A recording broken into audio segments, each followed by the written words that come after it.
Kamu malaikat hanya tahu sekadar setakat yang lepas sahaja yang kamu tahu. Tapi yang di hadapan tak ada siapa yang tahu.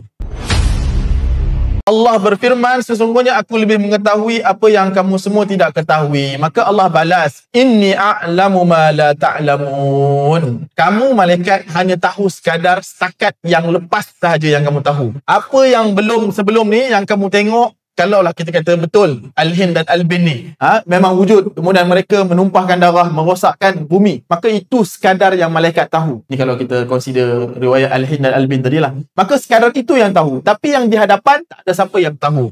Di hadapan kita tak tahu. Inni a'lamu ma la ta'lamun. Aku mengetahui apa yang kalian tak tahu. Ai a'lamu min maslahatir rajihah fi khalqi haula. Iaitulah aku lebih mengetahui maslahat kebaikan yang lebih kuat tentang penciptaan Adam dan keturunan manusia yang kamu semua tidak tahu, iaitu daripada keturunan manusia yang semuanya tidak tahu akan ada dalam kalangan mereka para nabi, para rasul, para siddiqin dan para syuhada. Moga-moga kita tergolong daripada kalangan mereka ini.